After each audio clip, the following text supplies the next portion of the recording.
Es un placer tenerlas y muchas gracias por estar aquí en el estudio de Canal 2.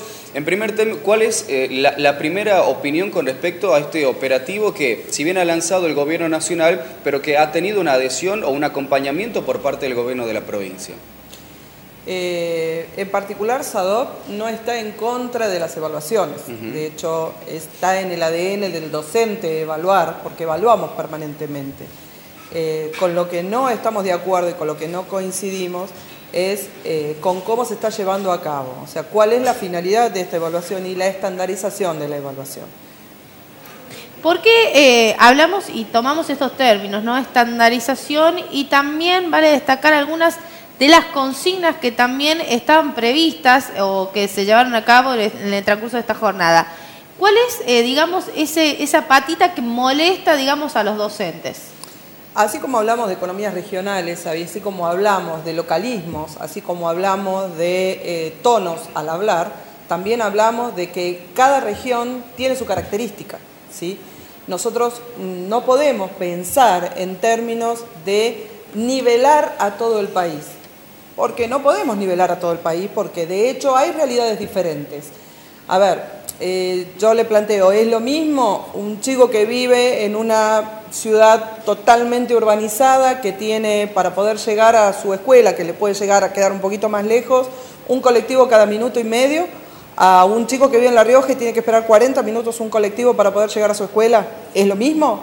No es lo mismo. Entonces, no tenemos la misma posibilidad, no tenemos la misma igualdad de condiciones. De hecho, cuando llegamos a la escuela podemos llegar a tener los mismos contenidos, pero incluso hay lugares en el país que cuando se modifica, se cambia de la Ley Federal de Educación a la Ley Nacional de Educación, hay escuelas que se decidieron quedarse con el sexto y el séptimo en la secundaria, y hay otras que decidieron pasar el séptimo a la primaria y quedarse con los 5 años de la secundaria. Entonces, de hecho, ya ahí hay algo que no estaría cerrando, ¿está? Porque los contenidos de la primaria no son los mismos que los de la secundaria. Y se tiene que hacer una readaptación. Entonces, ¿cómo hago yo para evaluar quinto y sexto si en algunas escuelas tengo quinto, sexto y séptimo?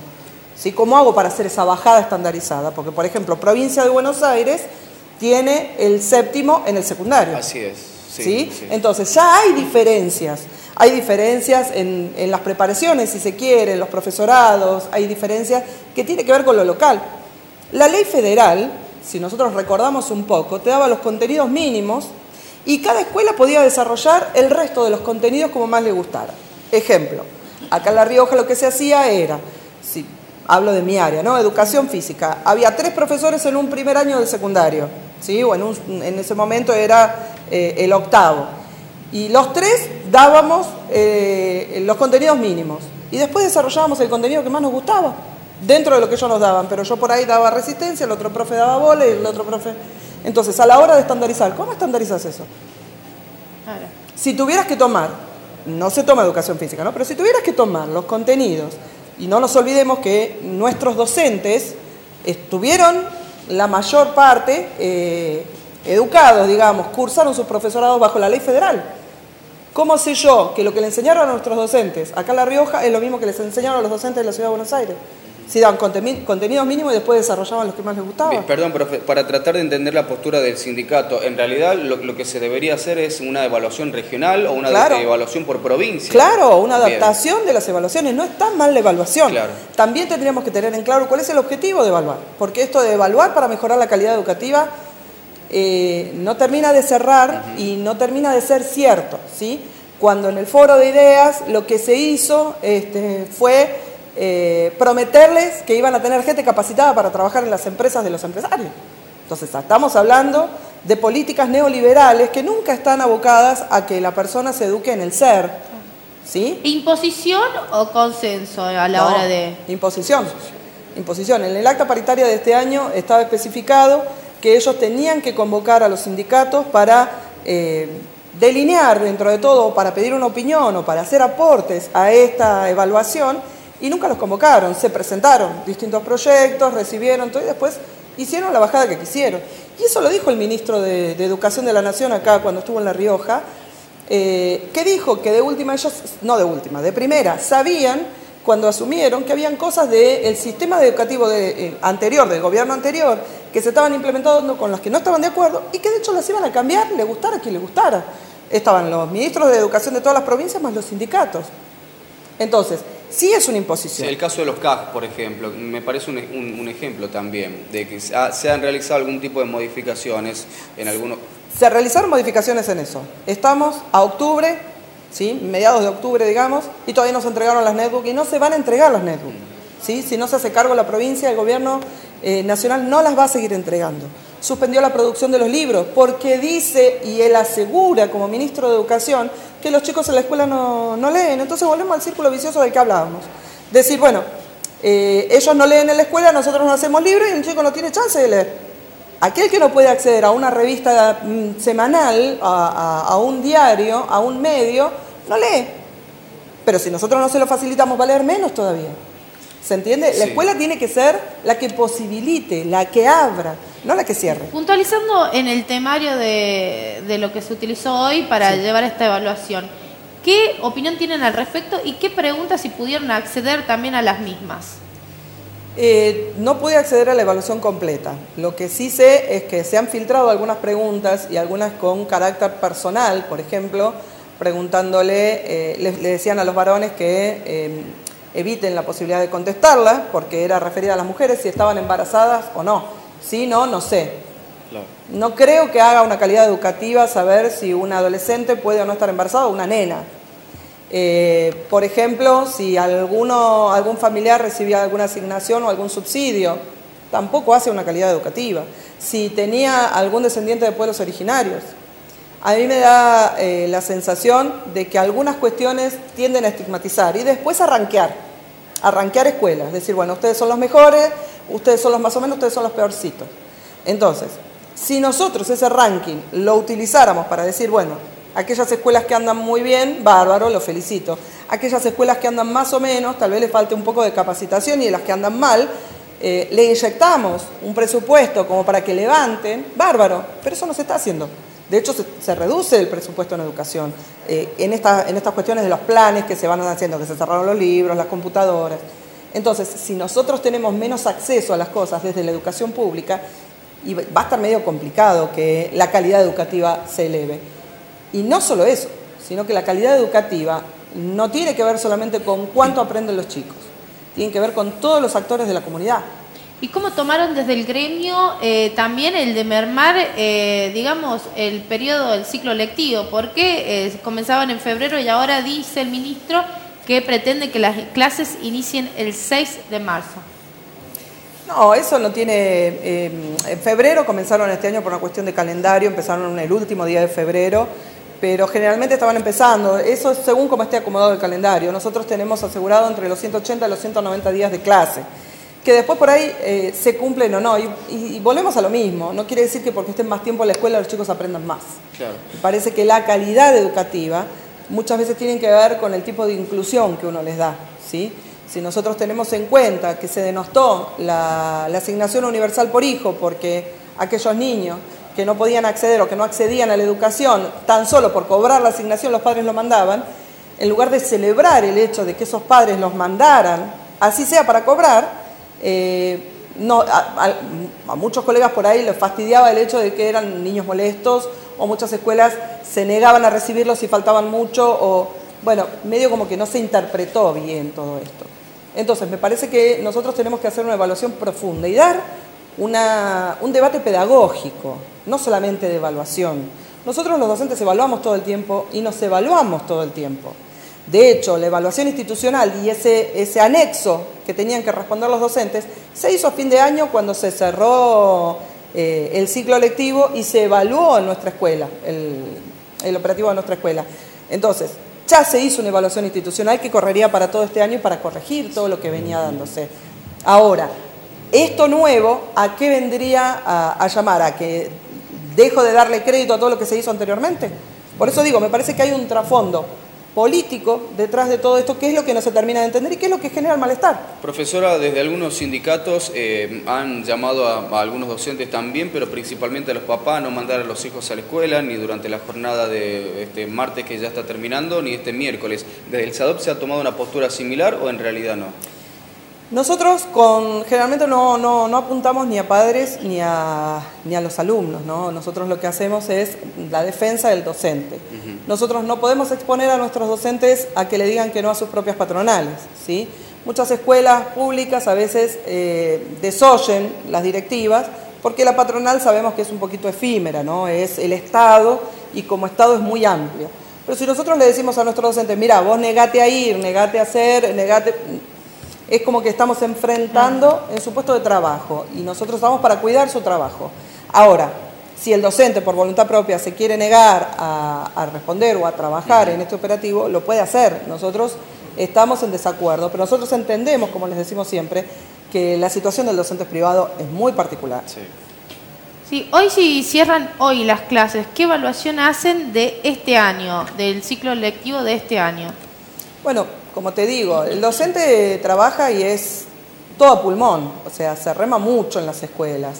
Nosotros tenemos una teoría errada de que la escuela privada tiene mucho más elementos que la escuela pública, y no es así. Muchas veces los elementos de la escuela privada salen del bolsillo del docente, así como salen a veces en la escuela pública. Pero también ustedes tienen que entender que más allá de lo único que se facilitó en estos años fue la entrega de las netbooks a las escuelas de gestión privada, ¿sí? Sin entrar en polémicas, entendemos que la educación es pública y la gestión es privada. Pero después de todos los planes que hay, la entrega de libros, la entrega de material didáctico, todo eso no llega a la escuela privada. Yo puedo hablar solo por la escuela privada. Y tenemos un exceso de trabajo del docente porque utilizan sus horas libres, porque utilizan el tiempo que no corresponde, porque los hacen ir los sábados, los hacen ir de noche. ¿Qué pasaría en el caso si se toma el concepto, recién lo decía la docente Carolina Goicoechea, qué pasaría si se sacan esos fondos que se invierten en la escuela privada y se los invierte en la escuela pública? ¿Qué pasaría con las escuelas privadas? Los subsidios. Claro, en realidad el subsidio a la escuela privada está destinado solo para el pago de los salarios, ¿sí? Y no es en la totalidad, no es el 100%. Tenemos escuelas que están subsidiadas al 100%, como son las confesionales, y después tenemos, esas son subvencionadas. Después tenemos escuelas privadas que están subsidiadas, es un monto fijo todos los meses, ¿sí? Ese dinero tiene que estar destinado al pago de los docentes. Ahora, si nosotros le sacáramos el subsidio a la escuela privada, ¿cuál sería el beneficio para la escuela pública? ¿Habría mucho más? No, no hay mucho más. No hay mucho más. ¿Mejoraría un 100%? No mejoraría un 100%. Y estamos enfrentando trabajadores con trabajadores, ¿sí? Porque el que estaría perjudicado, porque nosotros hablamos del contexto en el que estamos trabajando, ¿sí? La Rioja no tiene cuotas demasiado elevadas para solventar el salario de todos los docentes, ¿sí? Podemos hablar de Buenos Aires, que tienen cuotas de 10.000, 15.000, 20.000, hasta 150.000 pesos. Hay escuelas que se pagan en Buenos Aires. Acá no. Entonces, con lo que a veces se recauda, a veces, digo, porque hay morosidad, porque la situación económica va cambiando, no se llega a pagar el 100% de los salarios, ¿sí? Entonces, vuelvo a repetir, pero yo soy ¿cómo? ¿Hay atraso en la cuota? ¿Los padres no pagan la cuota de los hijos? Sí. ¿Y la cuota es el sueldo de los docentes? Claro, en un porcentaje, sí. Sí, hay estadísticas. Si no se paga, inmediatamente el chico queda fuera del colegio, ¿no? Tenemos escuelas, una escuela que terminó de cobrar, estamos el jueves de la semana pasada. Cuando el Estado, claro, empezó a cobrar, les pagaron el sueldo el jueves de la semana pasada. Hay estadísticas también que indican que muchos de los padres de escuelas privadas pagan después de meses todo junto. O bien cuando tienen que inscribir al chico para el año siguiente. Porque te presionan. Claro, van con el pago de los meses adeudados, ¿no? Claro. Y mientras tanto, ese es el tema. Mientras tanto, el docente, ¿qué hace? Pero digo, yo siempre apunto a que quien gerencia, quien administra una escuela privada, no tiene que trasladarle el problema de cuotas al docente, porque la variable de ajuste nunca puede ser el trabajador. No. Nunca puede ser el trabajador. Entonces, con el mismo criterio que solicitan la quita de los subsidios a la escuela pública, a la escuela privada, perdón, educación pública de gestión privada, deberíamos pedir que nos quiten los subsidios de todos los servicios públicos a todos. Jubilado, no jubilado, porque todavía seguimos teniendo algún subsidio corto, pero lo tenemos. ¿Por qué debemos subsidiar? ¿Cuál es el criterio para subsidiar a un ciudadano que trabaja y no a una empresa? Porque no nos olvidemos que la escuela privada es una empresa. Es una empresa también. ¿Sí? Claro. ¿Por qué pedimos los repros para el parque industrial y no podemos subsidiar una escuela privada? O sea, ¿cuál sería el criterio para aplicar todo eso? Es una discusión larga y estéril. Vuelvo a repetir, enfrentamos trabajadores con trabajadores. Perfecto. Bueno, entonces mañana continúa, hoy es hoy y mañana. No, hoy se ha completado la primera jornada y mañana la segunda jornada de evaluación, que incluye alumnos de nivel primario y alumnos de nivel secundario. Cabe destacar que no es obligatoria la asistencia, ¿eh? Así es. Por eso algunos gremios le solicitan a los padres que no los envíen. No es obligatoria la asistencia, no están obligados. ¿Qué hacen? ¿Ustedes le dicen a los padres que no los envíen? No. Nosotros directamente rechazamos la prueba. No rechazamos la evaluación, rechazamos la prueba, nos parecía que tenía que haber sido consensuada y regionalizada, pero estamos de acuerdo en esto, en que sí se tiene que evaluar porque nosotros tenemos que poder seguir mejorando, pero no quiere decir que la calidad educativa sea igualdad, ¿no? O sea, en ningún caso la calidad es igualdad. Y cuando hablamos de calidad estamos hablando de mercantilismo, estamos hablando de un concepto que se basa en la producción y nosotros no producimos. Nosotros enseñamos, nosotros educamos, nosotros no estamos produciendo nada. Sí. Bueno, no se pueden evaluar a todos los alumnos del país por igual. Es una de las frases de Claudia Alegri. Es verdad, ¿no? Son zonas y... ¿Cómo hacer con los chicos rurales? Claro, hay chicos... Me dio gracia. Yo pensé que cuando Claudia Alegri daba el ejemplo de que un chico esperaba 40 minutos el colectivo, hablaba de un alumno de la zona rural, del departamento Rosario Vera Peñalosa. No, sacada, 3 claro, cuadras. pasa en la capital. Tiene colectivo. Claro. Rosario Vera Peñalosa creo que no tiene colectivo, no tiene servicio urbano.